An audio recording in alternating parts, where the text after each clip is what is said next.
Retired सेवानिवृत्त शिक्षक शेर सिंह धपोला ने 96 साल की उम्र में धौलीनाग महात्म्य पुस्तक की रचना की है। गत दिवस धौलीनाग मेले में पुस्तक का विमोचन किया गया। इधर बागेश्वर में भी आयोजित विमोचन के कार्यक्रम के दौरान वरिष्ठ पत्रकार रमेश कृषक ने कहा कि शेर सिंह धपोला द्वारा रचित पुस्तक में नागवंश के बारे में विस्तार से जानकारी प्रदान की गई है। वरिष्ठ अधिवक्ता गोविंद भंडारी, कुंदन सिंह धपोला, पूर्व ब्लॉक प्रमुख इंद्र सिंह परिहार, हरिराम शास्त्री, महीप किशोर सहित अन्य ने भी सेवानिवृत्त शिक्षक शेर सिंह धपोला द्वारा धौलीनाग महात्म्य पुस्तक की रचना करने पर उनकी सराहना करते हुए उन्हें बधाई दी है। मैं एक इतिहास का विद्यार्थी रह चुका और ज़्यादा इतिहास की किताबें पढ़ने वर्ग में विशेष रुचि हमेशा रही और इसके बहुत दिनों से ये नाग मंदिर या नाग विषय के पर भी सोच रहा था बहुत दिनों से कुछ से देखा जाए और थोड़ी प्रेरणा मुझे वकील साहब ने भंडारी ने प्रेरणा दी कि खाली मत बैठो लिखो और उनकी प्रेरणा से जो भी छोड़ा बहुत हुआ यही प्रयास मात्र किया।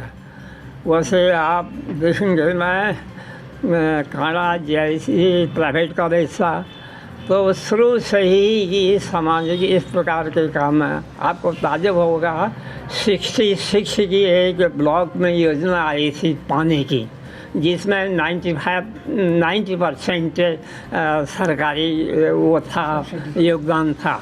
अभी तक 65 फिर 3 सर्वे गर्मी में हुई थी और 61 से उसको स्टार्ट किया। अभी भी मेरे गांव में उसी से लोग पानी पीते हैं और अभी योजना घर घर जितने न हो सके किचन में, गोसल में, भैंस को पानी पिलाने के में, आलू की फसल को सींचने के लिए हर घर लोग ने ले रहे हैं। आगुन के विषय में तो किताबें पढ़ते रहता था। हाँ वही और बहुत पुरानी बात भी हो गई अभी और धौलीनाग के विषय में भी बहुत ऐसे सोचते रहते थे और यही कि यहाँ पर के नंदन बाबा जो थे महाराज जी हमारे उनसे भी पूछा कि ये हरिनाग ये हरिनाग या बासी नाग, फी नाग, धली नाग और ये काली नाग ये क्या हैं कैसे हैं। तो बाबा जी ने कहा कि ये तो राजकुमार हैं जो कि उनको वहाँ पर बसाया गया था। उनका उन्होंने अपना विचार अपने ढंग से नंदन बाबा महाराज जी ने दिया था। और फिर भी ऐतिहासिक सत्य यही होगा कि पुराने महा आदमी व्यक्ति से ही भगवान बना और वहाँ कोई बहुत बड़े राजा ये रहे होंगे, बहुत बड़े अच्छे कारी जैसे गोलू देवता है चंपावत के राजकुमार थे, हरहुसैन भी ये चंपावत के थे, आज हमारे पूज्य हैं। इसी तरह से ये नाग देवता भी ये पूज्य हो सकते हैं, पूज्य हो गए हैं और समय समय की बात है।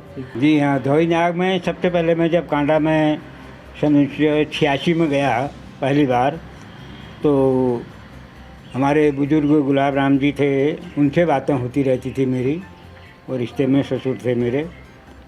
तो उन्होंने बताया कि यहाँ पर जो मंदिर है धौलीनाग का और मण गोपेश्वर का उसके बारे में उन्होंने काफ़ी जानकारियाँ दी। सिमकोन के मदन नाम जी थे, उनके द्वारा भी ये बताया गया। और शेखर एक कांडपाल जी थे, दुकान भी थी उनकी कांडापाड़ा में। दुकान होने के कारण मैं उनके पास खूब बैठता था, खूब बहसें होती थी। कुछ वो भी मेरी तरह ज़ोर से बोलने वालों में से थे तो हमारी काफ़ी ज़ोर ज़ोर से बहसें होती थी। और फिर पुजारी जी से बातें की तो सारी बातें पुष्टि करने के बाद में मैंने एक संक्षेप में अपनी पुस्तक में उसको स्थान दिया, लेकिन इसमें विशेष दूसरे प्रकार से लिखने का प्रयास किया कि लोगों में कितनी सच्चाई है, कितनी पौराणिकता बची है, कितनी इतिहास के प्रति उनमें संवेदना है और श्रद्धा ज़्यादा है या ऐतिहासिक ज़्यादा है। इस चीज़ का निर्णय करने के लिए मैंने अपनी पुस्तक जो नागलोक लिखी थी उसमें भी धौलीनाग को स्थान दिया था। मैंने उसमें लॉ और रॉ का अंतर किया था और ई का जो हमारी पुरानी पहाड़ की भाषा के आधार पर ई को लॉ नहीं बोला जाता, हिंदी में ई को लॉ बोला जाता है, इसलिए मैंने उसको धौलीनाग के रूप में ही स्थान दिया। अन्य नागों में हमने करकोट नाग के बारे में कश्मीर के लिखा, और लोहार नाग के बारे में लिखा, उत्पल नाग के बारे में लिखा, बासुकी नाग के बारे में लिखा। बाकी संक्षेप में नाम है। और ये कश्मीर का इतिहास भी मेरी पुस्तक में मिलेगा आपको।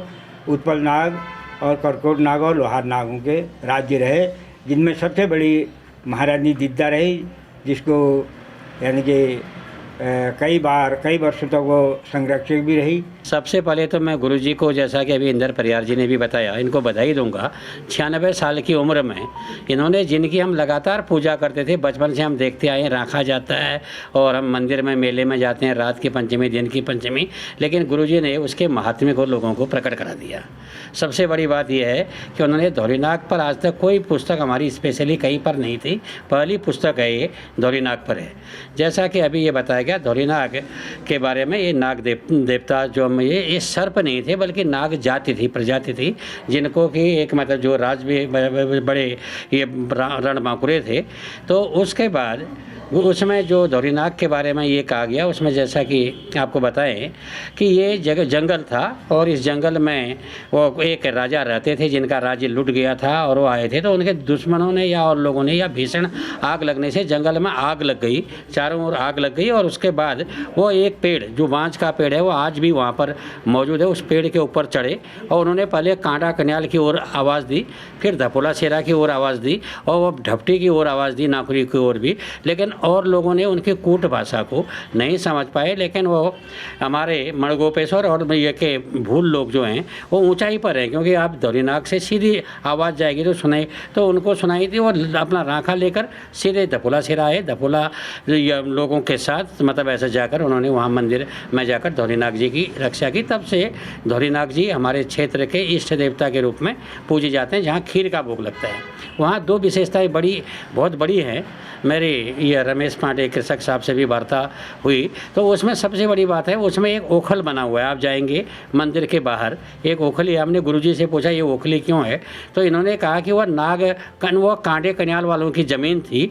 तो जब वो ज़मीन पर मंदिर बनाया गया तो अब ज़मीन वैसे कैसे लेते, तो उसमें धान उस ओखली में, हाँ उसमें उसके अनुसार मतलब ऐसा है कि वो दिया गया उनको चांदी, उसका निखरो जिसको बोलते हैं, उसके बाद उसमें मंदिर स्थापित हुआ। ये बड़ी बात है कि किसी की भी ज़मीन को बिना किसी चीज़ को लिए नहीं लेना चाहिए। और फिर दूसरी बात यह है कि उसमें जो पानी है, आपने देखा अभी बात आई, जो पानी का जब हम पानी चढ़ाते हैं वो पानी कहाँ जाता है उसका आज तक कोई भी पता उसमें नहीं चलता है। उसमें जैसा कि पत्रकार पांडे जी ने बताया, मैं उस बात से सहमत हूँ कि वो पानी दरअसल में वो इसलिए उसको बाहर निकास नहीं किया गया ताकि वो चढ़ाया हुआ पवित्र पानी दूसरों के पैरों में न जाए। तो ये बड़ी बात है। आज भी आप देखेंगे पानी वहाँ लगातार चढ़ाते हैं लोग, लेकिन उसका पता ही नहीं चलता वो कहाँ नीचे चले जाता है। और तीसरी बात ये है कि जैसा कि ये हमारे हरिराम शास्त्री जी की बड़ी पुस्तक है नागलोक पर, उसमें ये बताया जाए हमारे यहाँ नागुरी जो है उसको नागों की मतलब ऐसा है कि भूमि ही कहते हैं हम। हमारे यहाँ उस धौलीनाग मंदिर में जैसा गुरुजी ने अपने पुस्तक में लिखा है, सारे नाग देवताओं की यानी नाग राजाओं की बैठक हुआ करती थी और उसमें इसलिए धौलीनाग का विशेष महत्व है और वहाँ से पूरा क्षेत्र दिखाई पड़ता है। इसलिए नागलोक के इतिहास में एक बहुत बड़ी बात यह है कि हमारा जो नाग वंश है, हमारे यहाँ नाग गांव भी है, वहीं पर धपोला सेरा के बगल में नाग गांव है नाग। और उसके अलावा ऐसा नागालैंड आप जब कह सकते हैं, नागरकोट है और कांडा में नाग कन्याल है, तो इसलिए नाग भूमि रही है। तो ये इतिहास का भी विषय है और गुरुजी ने उसमें प्रकाश डाला। और दूसरी बात है, आपको एक चीज़ बताएं, जो छिलके का राखा 22 हाथ का राखा होता है। हाँ, इसको मतलब हमारे जो अपने मणगोपेश्वर के भूल लोग हैं वो 1 महीने पहले एक ही पेड़ को निमंत्रण देते हैं और उसी से छिलके बनाए जाते हैं और उसके बाद 22 हाथ का राखा लाना अपने आप में बहुत बड़ा होता है। इसके बाद कांडे कन्याल के लोग भी अपना एक राखा ले जाते हैं और गुरुजी बताते हैं कि पहले उस या जो मलसो या जो मतलब मलसोना लोग वाले राठौर लोग भी अपना राखा लाते थे और ढपटी या नाकुरी से भी पहले राखा आता था।